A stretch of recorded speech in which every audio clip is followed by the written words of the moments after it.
ফরেক্স বাংলার পক্ষ থেকে সবাইকে জানাই আন্তরিক শুভেচ্ছা এবং স্বাগতম। তো আজকে দেখুন আমি একটি এন্ট্রি দিয়েছি, যে এন্ট্রিটি আমার প্রফিটে চলে আসছে এবং এটি একটি সাপ্লাই অ্যান্ড ডিমান্ড ইন্ডিকেটর দেখে এন্ট্রিটি আমি দিয়েছি। তো এখানে দেখুন, আপনারা দেখতে পাচ্ছেন হয়তো আমার যে সাপ্লাই অ্যান্ড ডিমান্ড যে ইন্ডিকেটরটি, এই ইন্ডিকেটর অলরেডি আমি অনেক দিন আগে আমি আপনাদের সাথে শেয়ার করেছিলাম টেলিগ্রাম চ্যানেলে সম্পূর্ণ ফ্রিতে। তো এটা নতুন করে দেওয়ার কোনো কারণ নেই। আর যারা ভিআইপি মেম্বার আছেন তাদের যদি প্রয়োজন হয় তাহলে স্কাইপে ডাইরেক্ট আমাকে টেক্সট করবেন, ইনস্ট্যান্টলি দিয়ে দেবো। আর যাদের কাছে আছে এই ইন্ডিকেটরটি, তারা আমি কিভাবে এন্ট্রিটা নিয়েছি সেটি দেখুন, তাহলে ক্লিয়ার বুঝতে পারবেন। তো এখানে দেখুন, এখানে উপরে যেই রেড মার্ক যেটি আছে, এই রেড মার্কটাই হচ্ছে আপনার রেড এবং ব্লু মার্ক যেটি। তো এটি হচ্ছে সাপ্লাই অ্যান্ড ডিমান্ড ইন্ডিকেটর। তো আমি এন্ট্রিটি নিয়েছি এই কারণে যে উপরে যে একটা রেজিস্ট্যান্স আছে, এই রেজিস্ট্যান্স থেকে মার্কেট ঘুরে চলে আসবে।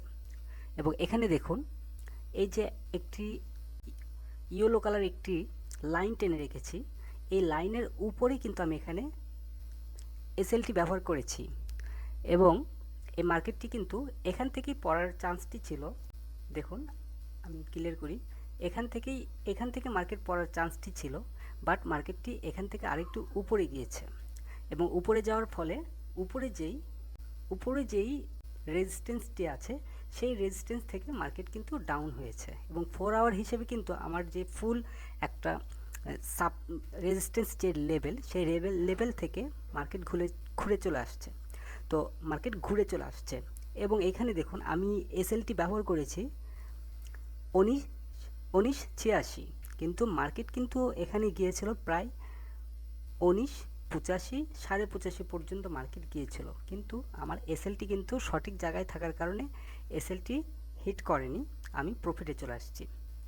তো যাই হোক বন্ধুরা, এই ইন্ডিকেটরটি অনেক পাওয়ারফুল একটি ইন্ডিকেটর। আশা করি আপনারা ইন্ডিকেটরটি ব্যবহার করবেন এবং এই ইন্ডিকেটর দেখে এন্ট্রি দেবেন। তবে নিউজ টাইমে এন্ট্রি দেওয়ার চেষ্টা করবেন, সঠিক পজিশন পেলে এন্ট্রি নেবেন, সঠিক পজিশন না পেলে এন্ট্রি নেবেন না। তো আমার এখানে যেই এসএলটি দেওয়া ছিল, সেই এসএল যদি হিট করতো তাহলে আমার এখানে সর্বোচ্চ $270 মতো আমার লস হতো, বাট আমি অলরেডি এখানে কিন্তু 100-র উপরে আমি প্রফিটে আছি। তো আমি আর একটু অপেক্ষা করব, দেন আমি এখানে ক্লোজ করে দেব। তো 127 চলে আসছে, আপনারা দেখতে পাচ্ছেন 123, 130 এই পর্যন্ত আমি দেখেছিলাম। তো যাই হোক, এখানে মার্কেট একটু বেশি মুভমেন্ট করছে। তো নিউজটার কারণে এই মার্কেটটি আপ হয়েছে অনেক বেশি। ইউএসডি নিউজ খারাপ আসার কারণে গোল্ড মার্কেটটি আপে যাচ্ছে। তো আমি ক্লোজ করে দেবো, আর বেশি রাখবো না, কারণ বেশি রাখলে দেখা যাবে যে আবার প্রফিটের পরিমাণটা কমে যাবে।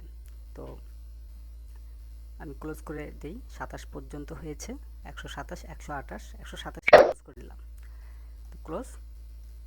তো আজকে $500 ডিপোজিট করা ছিল এবং $127 আমার প্রফিট হয়েছে, এনাফ, আর দরকার নেই। যেদিন যে পরিমাণ প্রফিট হবে সেই পরিমাণ প্রফিট নিয়ে বের হয়ে চলে আসতে হবে। আর এই ইন্ডিকেটরটি যদি আপনার কেউ পেতে চান তাহলে অবশ্যই স্কাইপে আমাকে নক করবেন, সম্পূর্ণ ফ্রিতে পেয়ে যাবেন যারা নতুন আছেন তাদের জন্য। আর যারা অলরেডি পেয়েছেন তারা এই ইন্ডিকেটরটি দেখে আপনারা এন্ট্রি নিতে পারেন, অনেক সুন্দর একটি ইন্ডিকেটর সাপ্লাই ডিমান্ড। তো ধন্যবাদ সবাইকে ফরেক্স বাংলার সঙ্গে থাকার জন্য।